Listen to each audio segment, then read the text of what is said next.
I'm going to talk through the story of an hour by Kate Chopin. This is in preparation for your Edexcel IGCSE English Language Exam, Paper 2. Normally when I cover a poem or an extract, I will read through the whole thing. I won't be doing that for this because that would make for a really long video and it would be very boring. So I'm only going to talk about the parts of this short story that I think are of most use to you walking into the Paper 2 exam. So I will not be mentioning absolutely everything about the short story. Please read through at least twice before you watch this video and make sure that you've really thought about your own interpretations first before exposing yourself to anyone else's thoughts on this short story. So the title, The Story of an Hour. Story refers to the form of the text. It is a short story, it's fictional, but you could say it also relates to the story that Mrs. Mallard tells herself, that being the story of her life post her husband's death, something to look forward to, this new beginning. And what we learn is that it's just a fantasy in the end because actually her husband is still alive. So the story that she tells herself of this wonderful, free, new life is actually incredibly unlikely. In terms of the noun hour, this relates to the amount of time that passes in this short story. Now, it wouldn't take you an hour to read the story, but it is covering the events that would take place over the span of an hour. So what might that link to? Does it represent the brief moment of joy, the brief moment of escape that Mrs. Mallard experiences during her marriage? Is this the only moment of joy? The only time she's ever felt free? Try and link it to Chopin's message, which is really about marriage. It's not about Mrs. Mallard and whether she's a good person, and it's certainly not about her husband and whether he's a good person. It's really a commentary about marriage. What she's trying to say is that marriage in itself, regardless of who's being married, it's very difficult for those within it to enjoy life because actually it forces them to conform to certain expectations. So initially we are presented with an image of a woman who is very fragile, as we learn that Mrs. Mallard has heart trouble. So she is physically weak, she is in poor health, and that foreshadows the end of the short story when she does in fact die. But you could also further this interpretation by suggesting that this is a metaphor potentially for her unhappy marriage. And again, this is not specific to this marriage. Chopin was really trying to criticize marriage in general. So it's not just Mrs. Mallard and her husband that are unhappy in marriage. Really, Chopin is arguing that many people would be. Look at the phrases highlighted in yellow. These represent the way that Josephine, her sister, and Richard's, her husband's friend, look at Mrs. Mallard in this fragile way. So they speak to her with great care. They speak to her gently, in broken sentences, in veiled hints. So they're very, very careful breaking the news to her of her husband's death. So they are very protective of her. They're very sensitive to the fact that she's in poor health. But you could say that actually the way they view Mrs. Mallard is in line with the way society viewed women. Women were seen at this point, this is late 1800s, as the weaker gender. And so their expectations is that she won't be able to handle this news. And she's about to surprise them and us. So what we notice actually are some hints quite early on in this short story that she isn't like the stereotypical woman. It says that she did not hear the story as many women have heard the same. And in contrast to the typical woman who would be paralysed and unable to accept the fact that their husband had gone, she weeps at once. So what that does show, at least, is that she was upset. And it's really important not to oversimplify this relationship and say, well, she obviously didn't love her husband, she hated him because she ends up feeling quite happy about the situation. It's not that simple. She does feel upset, as we know, because she weeps at once. But you might argue the fact that she does weep so quickly, in contrast to other women who find it really difficult to accept the news initially, might suggest that subconsciously there was a willingness to accept that news, even if she hasn't quite realised it herself. Focus on the adjective wild in terms of the way that she reacts to this news. Wild has connotations of being free-spirited, of being untamed. That's the complete contrast to how a woman of this time should behave. So again, we're continually getting these hints that she's not quite the woman that people might expect her to be, or society would expect her to be. Her grief is described as a storm, so that's obviously a metaphor. It might suggest her grief is short-lived. Just like a storm will eventually end and we will move past it, she will move past this grief and get over her husband's death. And also, she insists on being alone. And again, this is in contrast to the expectations of what a woman would be like. A woman was seen as weaker and therefore incredibly dependent on men. But she seems to take comfort in her own company in this situation. We also have the use of the symbol of the open window and the open square. So as she's facing the open window, she's looking at the open square. These are symbols of freedom.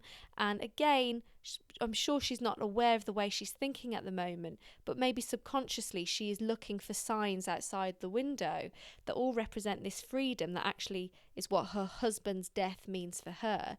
Linking this to context, during this time, a woman would only gain rights to her property through widowhood. So this is the only way that she would gain some sort of autonomy in her life, is through her husband's death. So again, I don't think this is to suggest that Mrs. Mallard is a cruel person, but she is really a victim of the times, because being a woman meant that she wouldn't have had the freedoms that we enjoy now. Also notice that she sits in a comfortable armchair. It seems to be at odds with the situation. She's expected to feel the opposite to comfort. She's supposed to feel great grief, but instead she seems to be quite comfortable. However, that does contrast with the personification of this physical exhaustion that's taken over her. It's described as pressing down on her, haunting her body and reaching into her soul. So again, we must come back to this idea that she is incredibly upset at this moment, and it shouldn't take away from the fact that she is upset over her husband. She's not 100% heartless. But she will get over it. And we see the fact that she will get over it through the use of pathetic fallacy. It's almost like the natural world offers signs and hints of what her life will look like beyond her husband's death. The trees are aquiver. There's new spring life. She notices the delicious breath of rain. She hears the peddler crying his wares, and she hears the birds twittering. So at this point, her senses seem to be extremely heightened. She's become very much aware of what's happening outside her window. And that's important as well, because that's the public sphere. And at this time, in the late 1800s, the public sphere belonged to the men. And it's interesting that suddenly she's becoming very much aware of what's happening outside her home. But also those things in the natural world seem to mirror that nervous excitement that she deep down is feeling about her husband's death. Another bit of symbolism here are the patches of blue sky. So yes, it's cloudy. You might argue that the cloudy sky represents this terrible moment, her husband's death. But there are patches of blue sky, a symbol of hope. The fact that there are sunnier days, clearer skies ahead of her. And she also is facing the west. I don't think it's an accident that Chopin mentions the fact that her window faces the west. What happens in the west? The sun sets. It's the end of the day. So that really represents or symbolises the end of one life for her, that being her married life. But of course, for the day to end comes a new day. And so I think this is all representing the end of this married life and the beginning of a very new, exciting life of widowhood for her. Again, to support this idea that she is upset, look at the way her emotions take over her. Her crying is personified. A sob came up into her throat and shook her. So she's not in control of her emotions at this moment. And the simile here really creates this vulnerable image of her as a child who has cried itself to sleep, continues to sob in its dreams. So there is something really vulnerable at this moment about her. She's really been shaken by this news. I found it quite surprising at the beginning of this paragraph to learn that she was young. To begin this short story mentioning her heart trouble, I just assumed that she was much older. So it's interesting to read that she was young. And for me, that emphasises the physical toll marriage has on women. At least I think that's what Chopin is trying to say.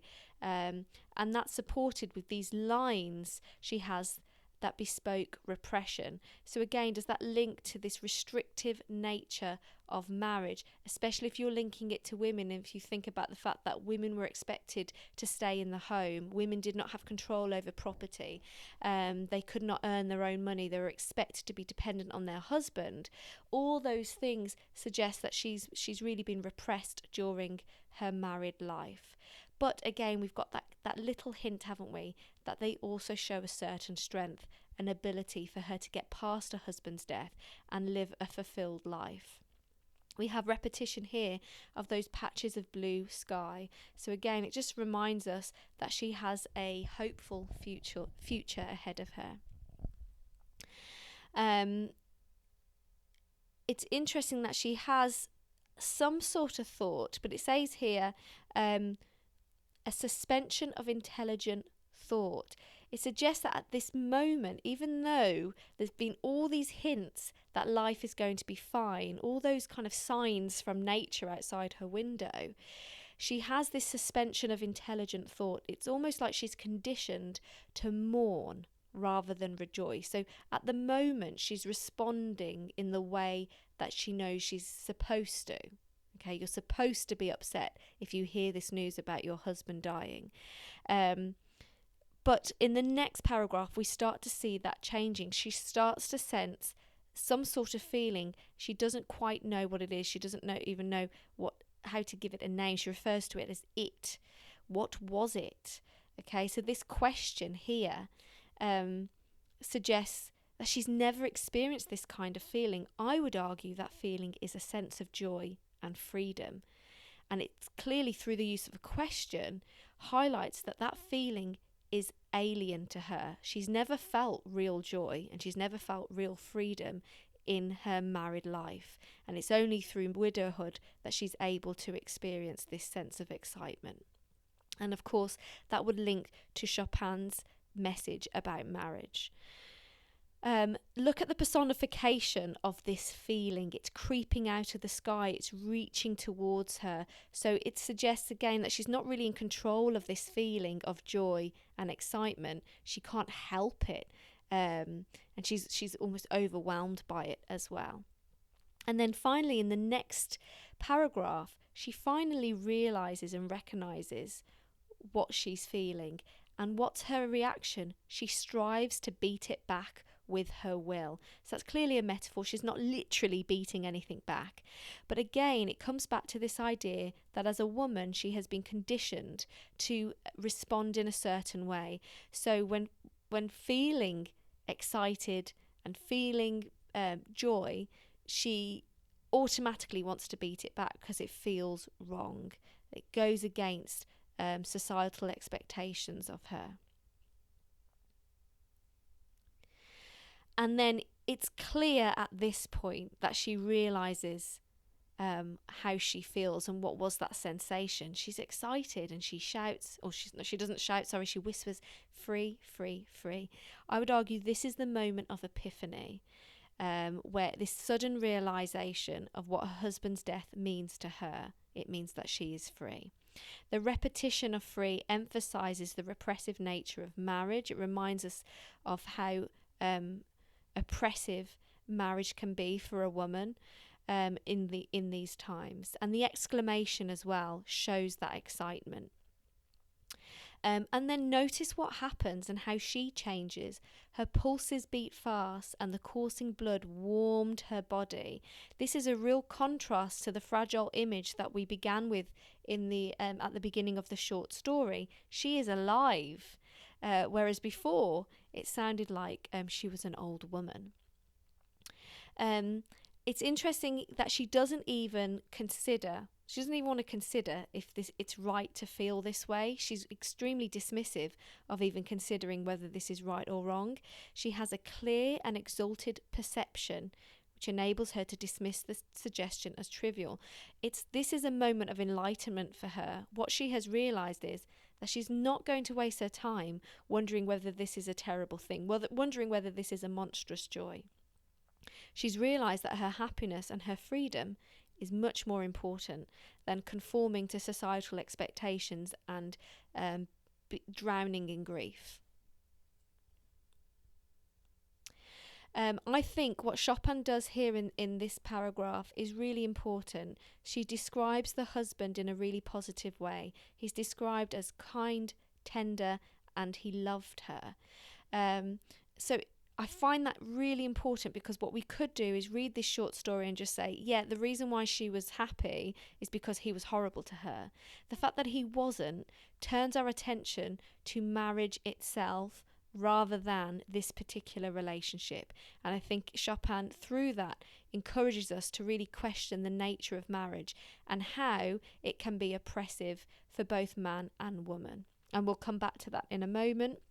So even though she does think about the fact that she will weep again, and she does think about how wonderful her husband was, so again comes back to this idea that she did love him, that's very quickly contrasted with these monosyllables, this really blunt tone, the fact that he's going to be fixed and grey and dead. And there's something really quite blunt and harsh really about this, the kind of harsh truth of his death. And then she really very quickly turns from reflecting on how her husband was to thinking about the future. So she's very much more focused on that, and that's what brings her joy and excitement. She's going to have a long procession of years to come, and notice the repetition of there would be no. So there's going to be no one to live for during those coming years. She would live for herself. There would be no powerful will bending hers in that blind persistence with which men and women believe they have a right to impose a private will upon a fellow creature. That's really important, because what she's saying here is she's looking forward to only living for herself and not being manipulated by anyone else. Chopin's really important to mention that this happens for men and women. So this becomes a commentary much more on marriage itself rather than marriage and its effects on women. She's saying that men and women are both victims of marriage. And of course the personification here highlights the overpowering nature of marriage on an individual. Look how reflective she is again, and yet she had loved him sometimes. So the dash really reflects a pause, and I'd say in that pause she's reevaluating the way she felt about her husband. She's been reflective, and she realizes that they didn't have this romanticized marriage which would have been encouraged at that time, maybe an unrealistic portrayal of marriage and of a relationship. But she loved him sometimes. But look at the short sentence. The blunt truth is that she had not. So she's really facing the realities of her relationship. And what she really focuses on instead is this excitement that she possesses self-assertion. And she realises that it's the strongest impulse of her being. The exclamation here shows her excitement in realising her independence and realising that it's way more important to her than being in a loving relationship. And again, we have this rejoiceful tone when she whispers, free, body and soul, free. The nouns body and soul indicate marriage has a physical, emotional, mental impact.